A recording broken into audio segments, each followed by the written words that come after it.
Dalam memajukan ekonomi Indonesia, mungkin pendekatan yang kita usulkan agak berbeda dengan keputusan yang diambil oleh banyak pejabat saat ini. Sekali lagi, ini hanya usulan. Saran itu kalau dipakai ya alhamdulillah, kalau tidak dipakai ya nggak apa-apa. Apa yang kita sarankan di dalam memilih salah satu strateginya. Bukan hanya merubah kebijakan ekonomi saja, tetapi tambahkan dengan kebijakan luar negeri yang baru. Ini semua adalah bagian dari geoekonomi dan geostrategi bernegara. Membuat kebijakan jangan sepotong. Namun kita sebagai negara yang bergantung pada impor dan ekspor yang cukup besar harus menjadi negara pemain yang cantik dengan kebijakan luar negeri yang mumpuni. Ada 3 referensi mengapa kita harus melakukan strategi diplomasi tingkat tinggi atau world class strategi. Kita sederhanakan sebelum menguraikannya lebih lanjut. Entah bagaimana di kepala pejabat saat ini mementingkan FDI atau Foreign Direct Investment, dan bagi saya ya nggak salah, tapi bukan pilihan utama bagi penganut MMT, Modern Monetary Theory. Prinsip utama dari berinvestasi para investor sesungguhnya adalah modal sekecil-kecilnya, usaha semudah-mudahnya, untung secepat-cepatnya. Bisa dibayangkan kalau investor itu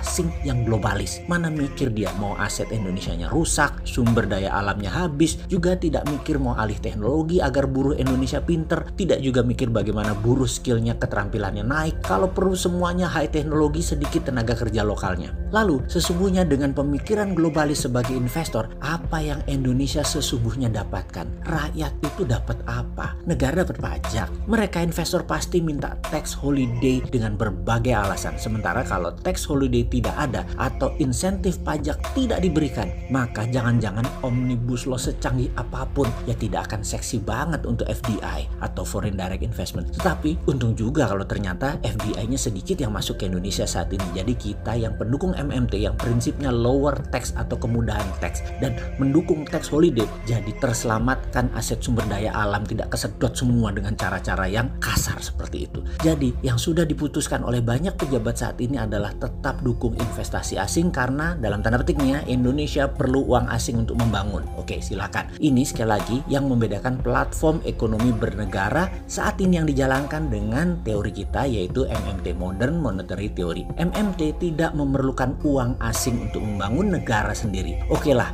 memang beda. Jadi tetap kita bantu biar nggak bablas bernegaranya. Jadi terlalu menguntungkan asing dan aseng serta membuat SDA sumber daya alam Indonesia musnah dengan nilai tambah atau value added yang rendah, hanya dapat cuan dari pembelian bahan baku, itu jangan terjadi saat ini. Itu aja pesan kita. Kembali lagi, jadi apa referensi yang menjadi latar belakang pemikiran saran kita pendukung MMT ini kepada pejabat negara dan kebijakan saat ini? Semua berbasis dari perjalanan sejarah. Ketika perang saudara atau civil war terjadi di Romawi antara Julius Caesar dengan Pompei, pemimpin senat, maka seorang senator muda yang bernama Brutus yang memihak Pompei ditangkap oleh pasukan Caesar. Di sana Caesar memenangkan perang The Battle of Pharsalus tersebut. Ketika Brutus ditanya oleh Caesar mengapa memihak Pompei, anak muda tersebut terdiam lama dan tidak menjawab. Kita ingatkan sebentar, Brutus itu anaknya Servilia. Servilia adalah pacarnya Caesar, di mana Brutus sudah seperti anaknya Caesar karena sejak kecil sudah kenal Caesar. Brutus pun akhirnya mendapatkan pengampunan atau pardon dari Caesar, tentunya atas pengaruh dari sang ibunda Servilia. Kembali ke pertanyaan Caesar mengapa Brutus memihak Pompei, maka jawaban Brutus adalah Pompei memiliki pasukan 2 kali lebih besar dari Caesar, lebih lengkap senjatanya dan didukung penuh oleh senat. Caesar menjawab Brutus yang masih dalam status tahanan perang, "Kamu jangan pernah terpesona dengan kekuatan besar dan terlihat kuat. Berpihaklah kepada yang berpengalaman, militan, terbukti keterampilan prestasinya, karena yang begini punya kecenderungan menang." Sekarang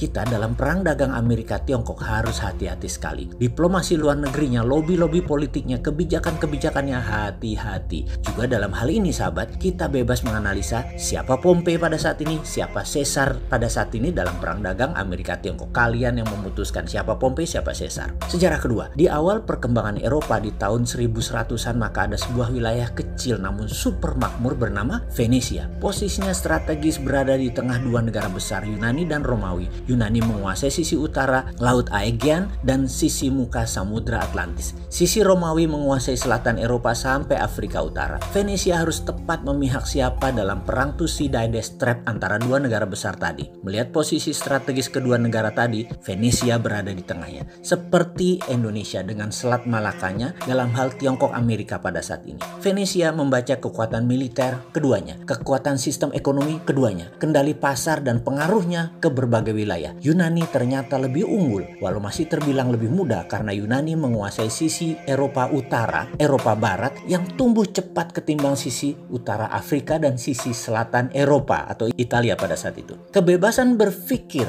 mereka yang berada di Eropa Utara dan Eropa Barat lebih maju ketimbang keterbatasan dalil agama sisi selatan Eropa yang terkekang dengan ketat aturan agama yang sangat mempengaruhi bernegara dan bermasyarakat kala itu di wilayah tersebut. Venesia akhirnya memihak Yunani dan ternyata kurang dari 10 tahun setelah ambil keputusan tersebut, Venesia mendapatkan hak istimewa yang selama ratusan tahun mereka nikmatin, kemakmuran yang luar biasa karena Yunani pegang kendali. Setelah memihak dengan tepat, maka keputusan ekonomi negara Venesia ada hal yang revolusi, yaitu lahirnya koleganza, sistem yang juga menjadi platform ekonomi bernegara MMT yang kita anut. Kita jelaskan koleganza di lain kesempatan ya. Yang terakhir referensi kita adalah ketika strategi mengalahkan virus versi mantan Menteri Kesehatan kita, yaitu Ibu Siti Fadilah. Mengalahkan virus bukan dengan vaksin, tetapi dengan politik. Hal ini memerlukan penjelasan lebih rinci, namun saya yakin banyak yang paham maksud kita ini. Atau kita tambahkan, sama memenangkan perang dengan diplomasi politik dalam perang